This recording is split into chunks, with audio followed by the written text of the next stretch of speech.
So we recently published the Journal of American Socialist Studies 2, and this was our second print journal, our second scholarly journal. And my article in JAS 2 focused on the historical development of the American healthcare system. How does the American healthcare system function right now, and how did we get there? It talks about the pharmaceutical industry, the hospitals, different nonprofit healthcare companies that are actually making profit for executives and functioning the same way that for-profit pharmaceutical companies would. And that was actually a major focus towards the end of the journal article, is how these nonprofits work hand in hand with for-profit firms to make money for shareholders in big banks and healthcare, which is essentially the function of our healthcare system. It's been fully commodified. It serves to make money for shareholders. It doesn't serve to make people healthy, have better health outcomes, which is why the US has the most expensive healthcare system in the world by far, with some of the very worst outcomes.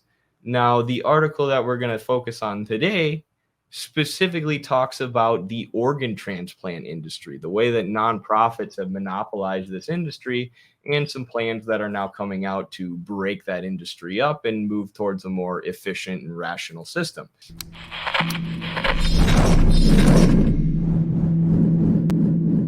So Carol Johnson is a healthcare administrator who is now in charge of the Federal Health Resources and Services Administration. And she's the one who's proposed this plan to break up a monopoly of about 27 nonprofits who are running the organ transplant industry. So, like I said, nonprofits, some of the most profitable firms, some of the most profitable organizations in the entire healthcare system are nonprofits. 7 of the 10 most profitable hospitals in the country are actually nonprofits. And if you want to know more about that, it's in the Journal of American Socialist Studies, like I said, available on MidwesternMarx.com. But the organ transplant industry is just another example of that. You have these 27 nonprofits who have monopolized the whole industry, and they're making huge sums of surplus value every year. Right? The nonprofits, or the not-for-profits, technically is what they're called, because they still make revenue, they still make surplus. So it's a little different than a nonprofit. It's a not-for-profit. And really all that means is they can't have shareholders, right? They can't make it a publicly traded company that anybody can just buy shares in, that a banker can buy shares in, then Elon Musk can just buy the majority shares and run the company. But you can still have executives. You can still have CEOs. You can still have managerial staff that makes huge sums of money, huge sums of profit off the labor of their workers. So that's what's been going on in the organ transplant industry. And meanwhile, the actual processes involved with doing organ transplants are hugely inefficient.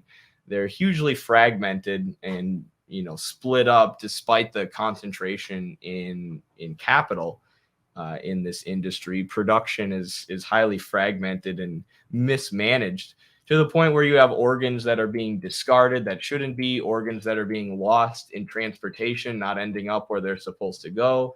All sorts of faulty technology and outdated technology is causing organ transplants to fail that shouldn't. The entire technological base that allows for organ transplants to be possible needs to be restructured. And if for those who have read my article in the Journal of American Socialist Studies 2, what I'm describing here for the organ transplant industry is true of the entire healthcare system.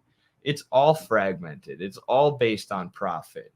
It's all, or every sector of the industry is leading to unnecessary deaths and unnecessary poor health outcomes because of that fragmentation and irrationality in the system, and because of the profit motivations of the people on top of the system. So the main organization, or the main nonprofit company running the organ transplant industry, is called UNOS, UNOS, the United Network for Organ Sharing. And there are different branches of UNOS, and there are other contractors in the organ transplant industry, but they just have monopolies in their own region. So UNOS is sort of this centralized form of capital, or form of monopoly, or form of company that serves as a monopoly and controls a lot of the other companies in various regions. But then the contractors in specific regions have a monopoly on that region. There's very little competition in the market at all.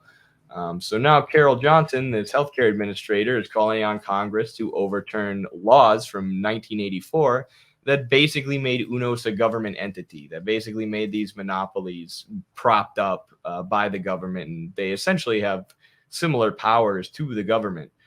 So this was also a focus in the Journal of American Socialist Studies, the development of the legal and governmental systems of healthcare that have been developed with the influence of, or with the under the direct control of, for-profit companies, for-profit private sector companies. So a lot of the laws are just intended to enforce the interests or further the interests of giant pharmaceutical companies, or giant hospitals, or giant organ transplant nonprofits. And this is no different. So the government would actually break up monopolies if Carol Johnson's plan is passed. They'd break up these monopolies in order to create more market competition. And then they would invest a huge sum of money in overhauling the technological base that allows organ transplants, and updating it, modernizing it. So essentially a small form of central economic planning, of rational economic planning that says, okay, the market's not working here. The market's leading to monopoly here and concentration and not meeting people's needs. We're going to have the government come in, manually break up these monopolies, manually change how this market is operating, and manually change the technological base, right? Invest money in how these services are actually being provided, to make it less fragmented and more efficient. It's really, a small form of central economic planning. So we'll see if it goes through. Right? It still would have to pass through Congress. The Supreme Court would have to not hold it up, which these are huge, huge, huge questions. And Carol Johnson says that her administration has the authority to push this through even without the approval of Congress. I don't know about that. I could see the Supreme Court jumping in and trying to hold up anything that would majorly change the system or majorly help people, like they did with the Affordable Care Act, to the point where it was, a shell of what it should have been, or what it could have been, by the time it got through the Supreme Court. But yeah, I don't know. It seems like this Carol Johnson is either the rare good person who stumbled into American healthcare administration and worked her way to a regulatory position of power, which there are people like that. There are good people, good administrators within the healthcare system, within the government. It's very rare to find them, but when you do, they usually end up being a whistleblower, or usually end up, trying to push good things through in a horribly corrupt system. And either that's what Carol Johnson is, or she represents a different sector of the industry who's competitive with UNOS, or a group of hospital systems, or a group of pharmaceutical shareholders, or whatever else, who want to get in on the organ transplant industry, and who want to break up this UNOS monopoly and get in on some of that money. Maybe Carol Johnson just represents a different sector, a competitive sector of the overall U.S. healthcare system. But to be fair, her record is pretty decent. I looked into it. She worked with Obama, and she's worked in the super corrupt system forever, but she worked with Medicaid, and then directly worked on crafting Obamacare, which makes me think that she pushed through, or helped push for, the Medicaid expansion in Obamacare. And this is speculation, but the Medicaid expansion was by far the best part of the Affordable Care Act, the best part of Obamacare. And honestly, one of the most helpful pieces of legislation, or pieces of policy pushed through the government in the last 45 years for working people, because it allowed more people to get on Medicaid, which is one of the most highly well-approved healthcare funding, healthcare payers in the United States, because our for-profit insurance company is so bad, right? Any kind of public insurance that people can get, they tend to love. But so if Carol Johnson helped push that through, again, it could be like Obamacare was ultimately a right-wing policy designed by Mitt Romney and a Republican think tank. But maybe Carol Johnson was on the inside trying to get Medicaid expansion through as part of Obamacare, as part of the Affordable Care Act. There are people like that. That's kind of what Bernie Sanders does in Congress, to try and slip helpful things into larger legislations. But, and like I said, that was really the only good part of the Affordable Care Act. A lot of it was just mandating that people buy private insurance from the for-profit insurance industry. But the Medicaid expansion was great. And also Carol Johnson worked with trying to combat the opioid epidemic. And she worked with some big healthcare NGOs, which is like, it's a little sketchy, but she never worked with like big pharma or any, really sketchy organizations directly. So maybe this is a good thing, right? Maybe this is a good thing being pushed through by someone who has some good intentions on the inside, but we'll see if it gets through. They usually don't like to let things pass if they're beneficial to people. And this is what I mean. Like, I talked about this in the Journal of American Socialist Studies, and I say this over and over and over again. Medicare for all would not be enough to fix our healthcare system, right? Medicare for all would get rid of the private insurance industry. It would make insurance public.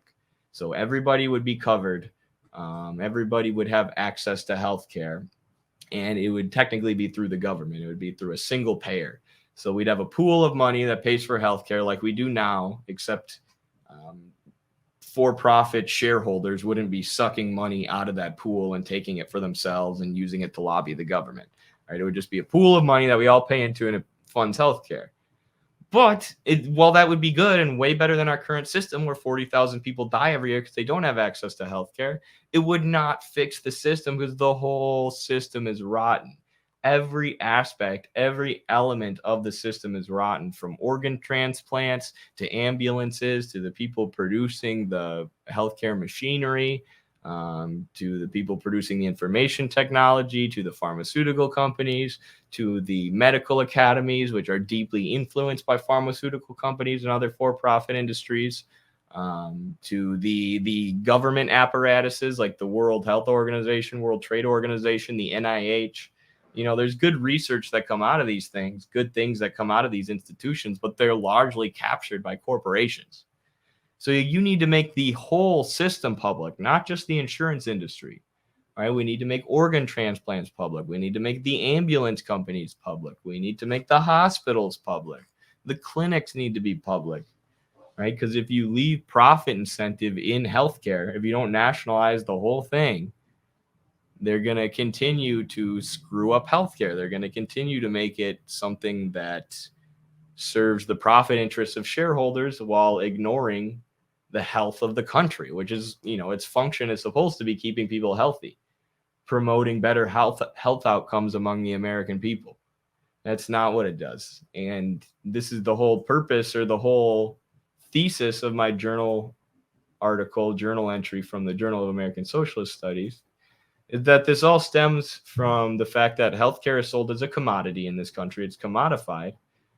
And there's a contradiction that Marx realizes in Chapter 1 of Capital Volume 1.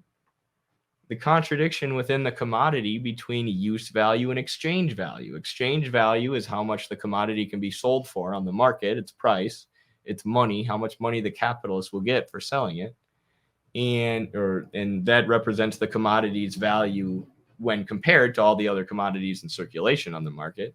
And then there's the use value. Right? The use value is not quantitative like the exchange value. You can't put a number on it, but every commodity has a use value. Otherwise, it won't be sold. And that's how useful it is to the person, how useful it is to the person buying it. And in healthcare, the use value is that it'll make people healthy, that it's supposed to make people better, and it's supposed to help them regain their health. That's supposed to be the function. That is the use value of healthcare services, healthcare commodities. The exchange value is just how much money the pharmaceutical companies or the hospital systems or whoever else make from selling you healthcare, selling you medicine. And in the case of opioids, they knew that the use value of the commodity was going to get people addicted, was going to lead to hundreds of thousands of people dying every year, but they lied about it in order to make profit, in order to maximize their exchange value, which the exchange value, the money that they pay for all their operations, that's called reproduction. And then the surplus above that, the surplus above what they pay for wages and for the tools that they need to continue providing these services, selling these commodities, is their surplus value. It's a surplus or a surplus of exchange value over what they need to pay for production. And this is what the American healthcare system, the entire system, is aimed at producing: surplus value, exchange value, not use value, and often at the expense of use value, which is the contradiction that Marx begins his analysis of capitalism with in Capital Volume 1, the contradiction between exchange and use value. But people really want to say Marxism ain't useful today. Well, read the Journal of American Socialist Studies, you dang people. I'm tired of hearing it. Medicare for all would just be a handout to the rest of the U.S. healthcare industry. And I hate to say it, right?